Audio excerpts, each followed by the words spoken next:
Laboratory dog, approximately 2 years old, male, breed mongrel, name Sharik, fur thin, shaggy grayish-brown mottled, tail color of boiled milk, traces of healed burns on the left side, undernourished before coming to Professor. After a week stay, very solid in good condition. Weight, 8 kilograms, exclamation point.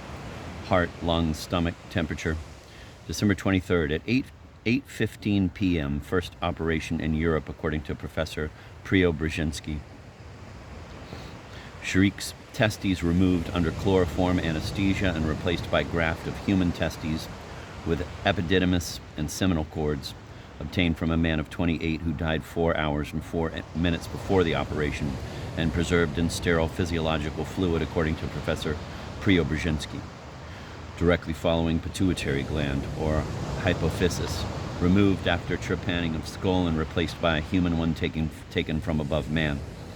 Expended 8 cubes of chloroform, 1 syringe of camphor, 2 syringes of adrenaline into the heart.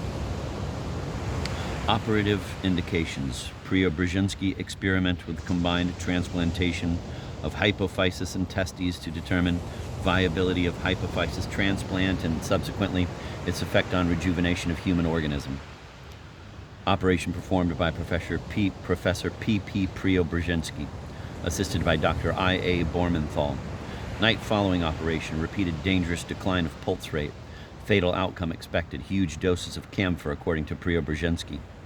December 24th, morning, improvement, respiration rate doubled, temperature 42 C. Camphor, caffeine injected subcutaneously. December 25th, deterioration again, pulse still perceptible, extremities cold, no reaction in pupils, adrenaline into heart, camphor, according to Preobrazhensky, physiological solution injected intravenously. December 26th, slight improvement, pulse 180, respiration 92, temperature 41, camphor, alimentation by enema. December 27th, pulse 152, respiration 50, temperature 39.8, pupils reacting, camphor subcutaneously. December 28th, significant improvement, sudden drenching sweat at noon. Temperature 37, operational wounds in the same condition, change of dressing, appearance of appetite, liquid diet. December 29th, sudden shedding of fur on forehead and sides of body. Invited for consultation, Professor of Dermatology Vasily Vasilievich Bundarev and Director of Moscow Model Veterinary Institute. Consultants declare case unknown in literature. Diagnosis remains undetermined. Temperature, entry with pencil.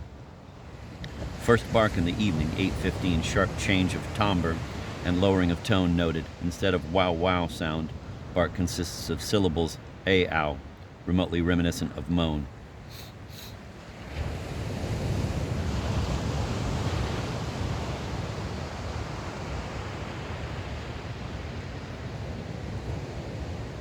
December 30th, falling out of hair assumes character of progressive general depilation.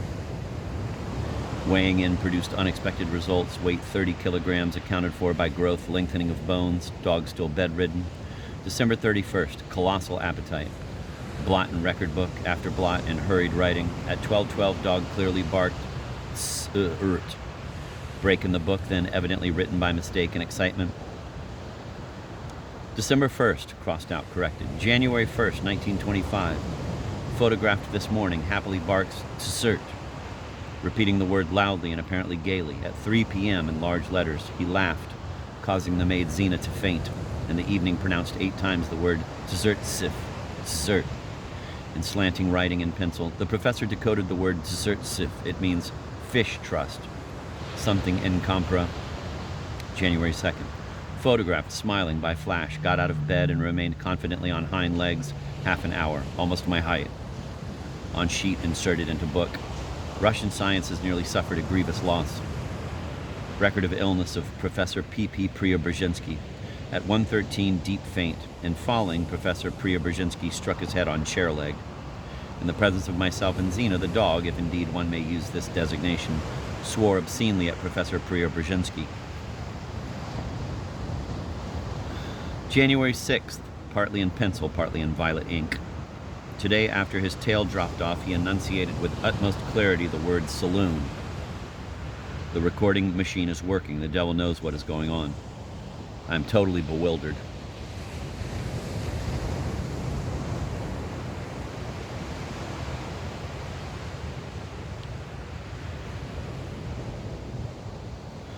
Professor no longer receives patients. From 5 p.m., the examination room where this creature is walking about resounds with definitely vulgar oaths and the words, "another double."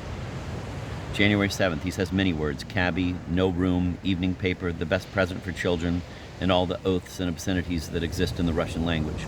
His appearance is strange. The fur remains only on his head, chin, and chest.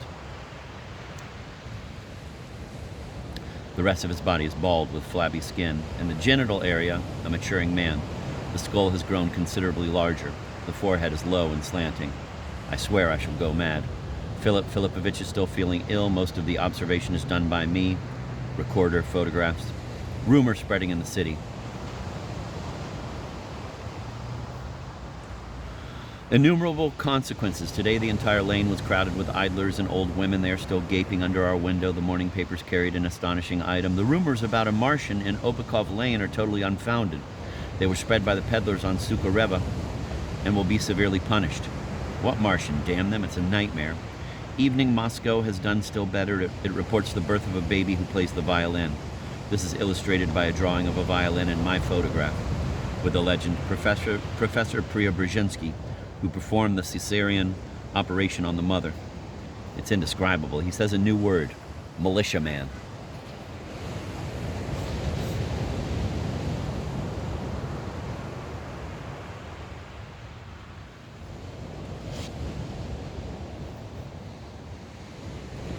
It turns out that Darya Petrovna was in love with me and swiped my photograph from Philip Filipovich's album.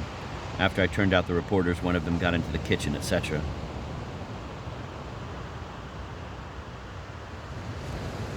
The things that go on during visiting hours. The bell rang 82 times today. The telephone was disconnected.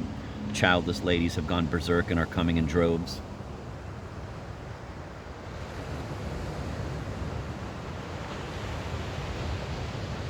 The House Committee sits in full attendance with Schwander presiding. They themselves don't know why. January 8th, diagnosis established late in the evening. Philip Filipovich, like a true scientist, acknowledged his mistake. A change of hypophysis produces not rejuvenation but complete humanization. Underlined 3 times. This does not detract in the slightest from the staggering importance of his amazing discovery. The creature took his first walk around the apartment. He laughed in the hallway, looking at the electric light. Then, accompanied by Philip Filipovich and myself, he proceeded to the office. He stands firmly on his hind, last word crossed out, feet and looks like a short and poorly built man.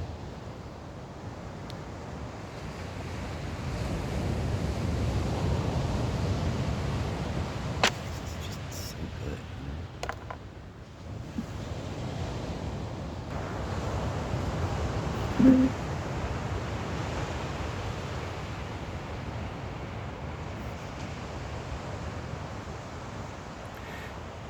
He laughed in the office. His smile is unpleasant and seems artificial. Then he scratched his head, looked around, and I wrote down another clearly enunciated word: bourgeois. Swore. His swearing is methodical, continuous, and apparently entirely senseless. Gives the impression of a phonograph record, as if this creature has heard the oaths somewhere before, has automatically and subconsciously recorded them in his brain, and is now spouting them in batches. But what the devil? I am not a psychiatrist.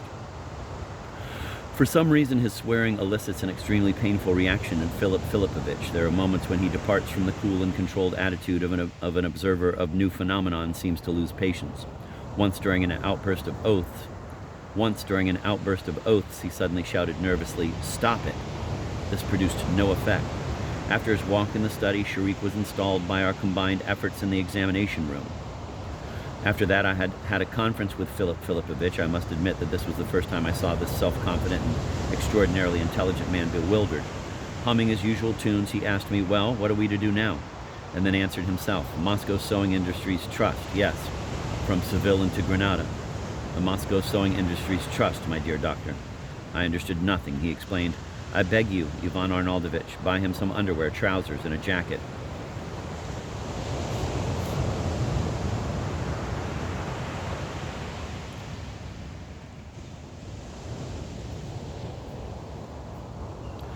January 9th, his vocabulary is enriched every 5 minutes on the average by a new word, and since this morning also by entire phrases. It seems as if they had been frozen in his mind, and now they are thawing out and emerging. Every word that emerges remains in use. Last night, the recorder noted, "Don't push," "scoundrel," "get off the step," "I'll show you," "recognition of America," and "Primus stove." January 10th, he was dressed. He permitted the undershirt to be put on quite readily, even laughing gaily, but refused the underpants, protesting with hoarse shouts. "Get online, sons of bitches, get online." He was dressed. The socks were too large for him. Schematic sketches in the book, evidently showing the transformation of a dog's foot into a human one. The heel of the foot is lengthening, also toes, claws. Repeated systematic toilet training. Servants are utterly depressed. But note must be made of the creature's quick understanding. Situation is rapidly improving. January 11th, he has completely accepted the trousers, spoke a long gay phrase, "Let's have a smoke," or "I'll give you a poke." The fur on the head is thin and silky, can easily be confused with hair, but remains mottled on the crown. Today the last down was shed from the ears, colossal appetite, eats herring with great relish. At 5 p.m., an event. For the first time, the creature's words were not dissociated from surrounding facts, but were a direct reaction to them. When the professor told him to stop throwing food on the floor, he unexpectedly answered, "Leave me alone, louse." Philip Filipovich was stunned, then he recovered and said, "If you permit yourself to insult me or the doctor again, you'll get it." I photographed Sharik at that moment. I swear that he understood the professor's words. A sullen shadow fell on his face. He gave us a scowling look from under his brow, but became quiet. Hurrah, he understands. January 12th, puts his hands in his trouser pockets. We are trying to break him from swearing. He whistled, "Hey, little apple," takes part in conversation. I cannot refrain from certain hypotheses. To the devil with rejuvenation for the time being, something else is immeasurably more important. Professor Preobrazhensky's amazing experiment has revealed one of the secrets of the human brain. From now on, the mysterious function of the hypophysis, the brain appendage, is explained. The hypophysis determines human characteristics. Its hormones may be described as the most important ones in the organism. They are the hormones of the human shape. A new realm is opening in science. A homunculus was created without any of Faust's retorts. The surgeon's scalpel has brought into being a new human entity. Professor Preobrazhensky, you are a creator. Blot. However, I have digressed, and so he maintains his end of a conversation. My hypothesis is that the grafted hypophysis has opened a speech center in the canine brain, and words have burst out in a stream. In my view, what we see is a resuscitated and expanded brain and not a newly created one. Oh, the marvelous confirmation of the theory of evolution. Oh, the greatest chain of evolution from dog to the chemist Mendeleev. And another hypothesis. During his canine existence, Sharik's brain accumulated a mass of concepts. All the words he used in the beginning were gutter words. He heard them and stored them in his brain. Now as I walk in the street, I look at dogs with secret horror. Who knows what is hidden in their heads?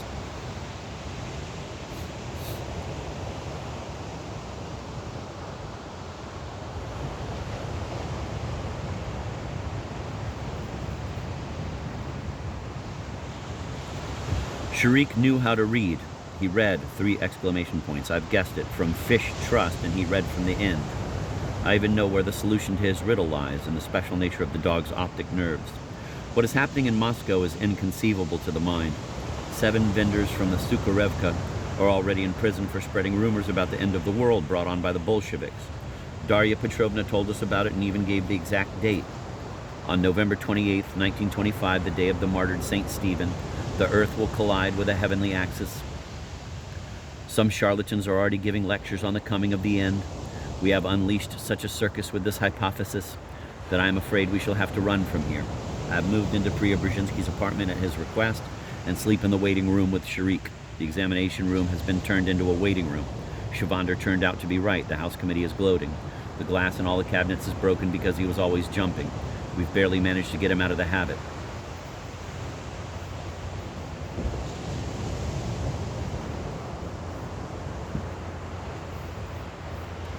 Something strange is happening to Philip. When I told him about my hypothesis and said that we may develop Sharik into a personality of a high psychic order, he grunted and replied, "You think so?" His tone was ominous. Can it be that I am mistaken? The old man has something up his sleeve. While I am busy with the case history, he is poring over the history of the man from whom we obtained the hypothesis. Sheet inserted into the record book. Klim Grigorievich Chugunkin, 25 years old, single, nonpartisan sympathizer. Arrested and tried 3 times, acquitted the first time because of insufficient evidence. The second time saved by his social origin. The third time sentenced to 15 years at hard labor. Released on probation, thefts, profession, balalaika player in bars.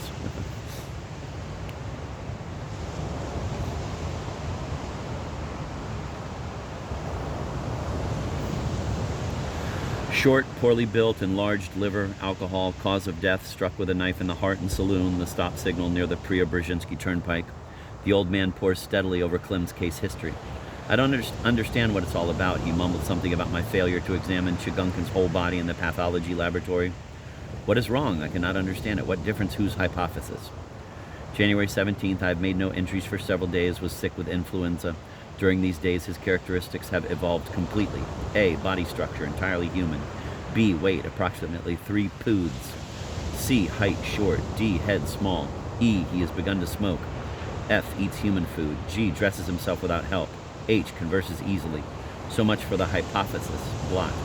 With this, I close the case history. We are before a new organism, requiring a new and separate series of observations. Appended, stenographic record of speech, phonograph records, photographs. Signed, Assistant to Professor P.P. Preobrazhensky, Dr. Bormenthal.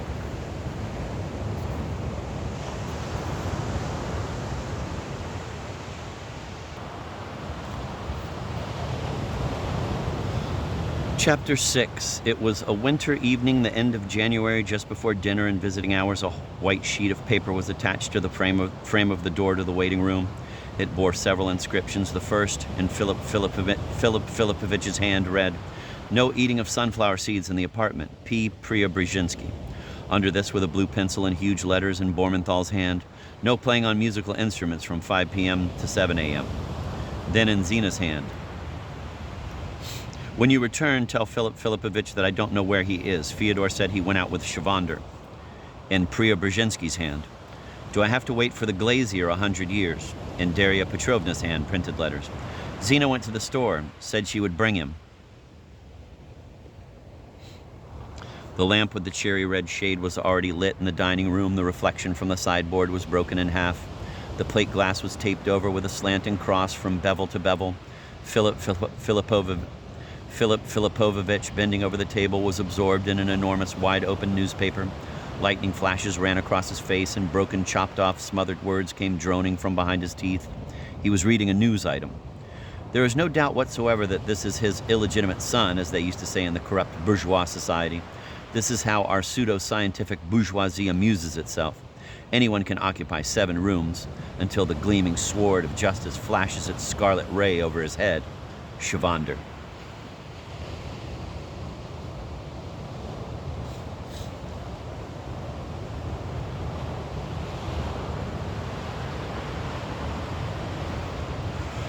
The very persistent sounds of a balalaika played with reckless ease came from behind 2 walls, and the nimble, complicated variations on "The moon is shining" mingled with the words of the news item, creating a loathsome hodgepodge in Philip Filipovich's head.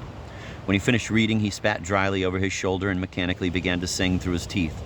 "The moon is shining, the moon is shining. Phew, can't get rid of that damn tune."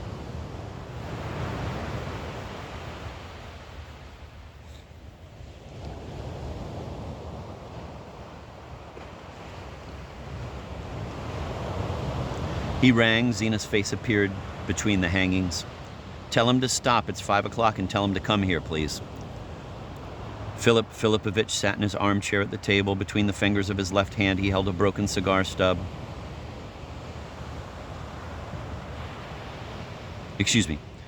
Philip Filipovich sat in his armchair at the table. Between the fingers of his left hand, he held a brown cigar stub. Near the hanging, a short man of unpleasant appearance stood leaning against the door jamb.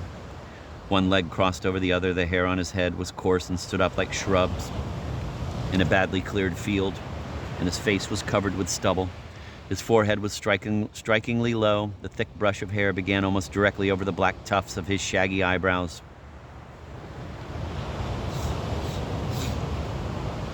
Bits of straw clung to his jacket, ripped open under the left arm. The tight striped trousers were torn on the right knee and spotted with lilac paint on the left. Around his neck, the man wore a poisonously blue tie with a fake ruby pin. The color of the tie was so garish that even when he closed his weary eyes from time to time, Philip Filipovich saw in the total dark. Now on the wall and now on the ceiling, a flaming torch with a blue corona. When he opened his eyes, he was blinded again by the glittering fans of light shooting up from the floor, from the patent shoes with white spats.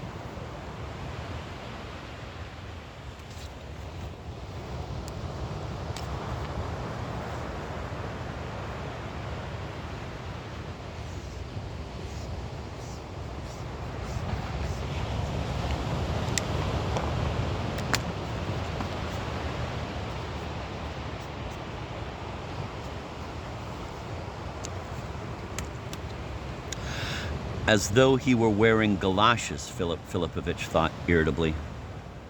He sighed, snorted, and busied himself with relighting his cigar. The man at the door looked at the professor with lackluster eyes and smoked a cigarette, scattering ash on his shirt front. The clock on the wall next to the wooden grouse rang 5. Something was still groaning inside it when Philip Filipovich opened the conversation.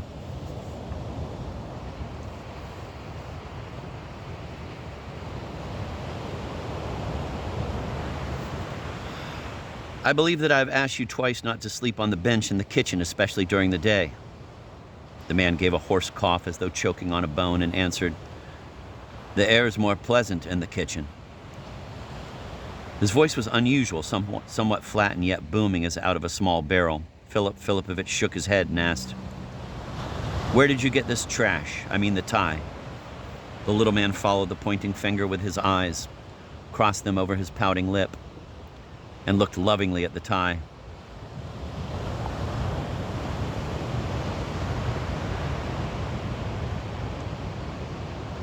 Why trash, he objected. It's an elegant tie. Darya Petrovna gave me a present. Darya Petrovna gave you a piece of abomination like those shoes of yours. What sort of gleaming nonsense is that? Where did you get them? What did I say? I said they were to buy you decent shoes, and what's that? Dr. Bormenthal could not have chosen them. I told him patent leather. What am I, worse than anybody else? Go take a look at Kuznetsky Bridge. Everybody wears patent. Philip Filipovich turned his head and said emphatically, There will be no more sleeping on the bench, is that clear? What impertinence. You are in the way, and there are women there. The man's face darkened and his lips puffed out. Women, some women, imagine. Ladies, ordinary servants, and putting on airs like commissars' wives. It's all Zinka squealing. Philip Filipovich threw him a stern glance. Don't dare to call Zina Zinka. Is that clear? Silence. I'm asking you, is that clear? Clear enough. Remove that rag from your neck. Just take a look at yourself in the mirror. See what you look like. A clown. Stop throwing butts on the floor. I asked you for the 100th time. And no more swearing in the apartment. No spitting. Here is a spittoon. Take care when you use the toilet. Stop all conversation with Zina. She complains that you lie in wait for her. In the dark. Look out. Who said to a patient the son of a bitch knows? What is this? Do you think you're in a saloon?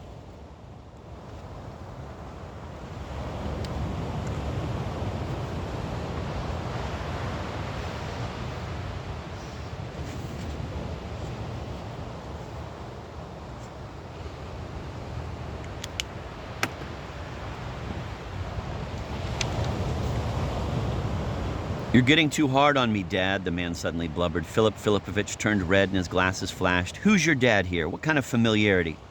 I never want to hear that word again. Address me by my name and patronymic. An insolent expression flared up in the man's face. Why are you nagging all the time? Don't spit, don't smoke, don't go here, don't go there. What sort of business is it anyway? Just like in the streetcar. Why don't you let me live? And as for Dad, you've no call to... Did I ask you for the operation? The man barked indignantly. A fine thing. Grabbed an animal beast, slashed up his head with a knife, and now they're squeamish. Maybe I never gave you no permission to operate. And likewise, the man rolled up his eyes to the ceiling, as though trying to remember a certain formula. And likewise, my relatives. I have the right to sue you, maybe.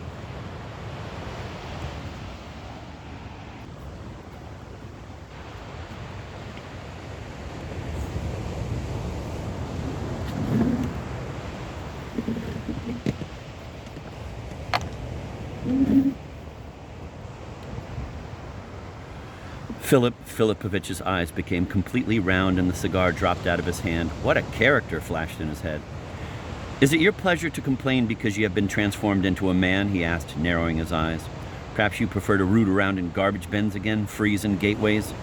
Well, if I had known. Why are you throwing it up all the time? Garbage and garbage. I came by my piece of bread honestly. And if I died under your knife? What will you say to that, comrade? Philip Filipovich, Philip Filipovich cried irritably. I'm no comrade of yours. It's monstrous. A nightmare. A nightmare, he thought to himself. But naturally, sure, the man said with irony and put one foot forward triumphantly. We understand you, sir. What sort of comrades are we to you? What are we? We didn't study in no universities. We've never lived in 15-room apartments with bathrooms. Except it's time to forget all that now. At the present moment, everybody has his right. Philip Filipovich paled as he listened to the man's harangue. The latter broke off his speech and demonstratively proceeded toward the ashtray with the chewed-up cigarette in his hand. He walked with a loose, swinging gait. For a long time, he kneaded the butt in the shell with an expression that said unmistakably, all right, there. After he put out the cigarette, he suddenly thrust his nose under his arm and clicked his teeth. Use your fingers to catch fleas. Your fingers! Philip Filipovich shouted furiously. And I don't understand it. Where do you get them from? What do you think? I breed them? Maybe. The man was offended. I guess the fleas like me, he felt with his fingers in the lining under his sleeve, and sent a tuft of light yellow cotton flying in the air.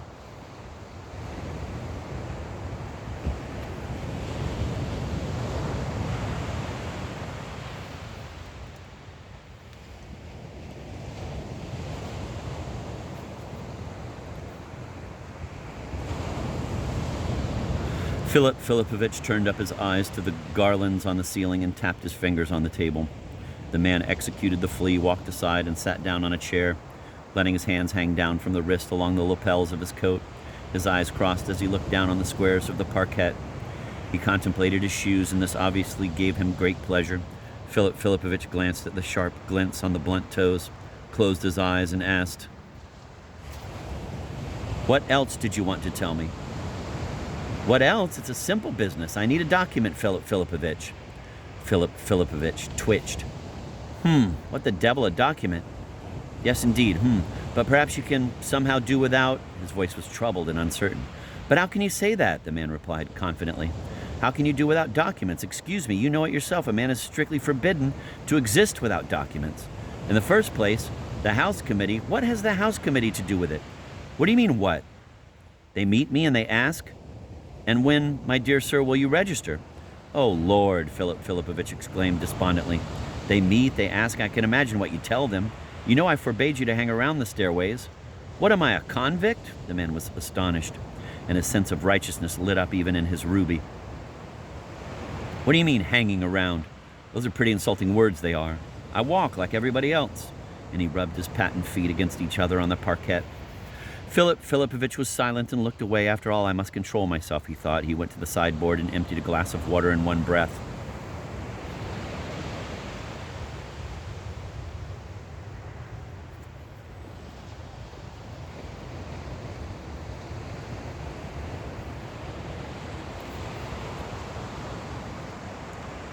Very well, he spoke more calmly. We're not discussing words now, and what does your charming House Committee say? What can it say? And you don't have to call it names, charming. It defends the interests.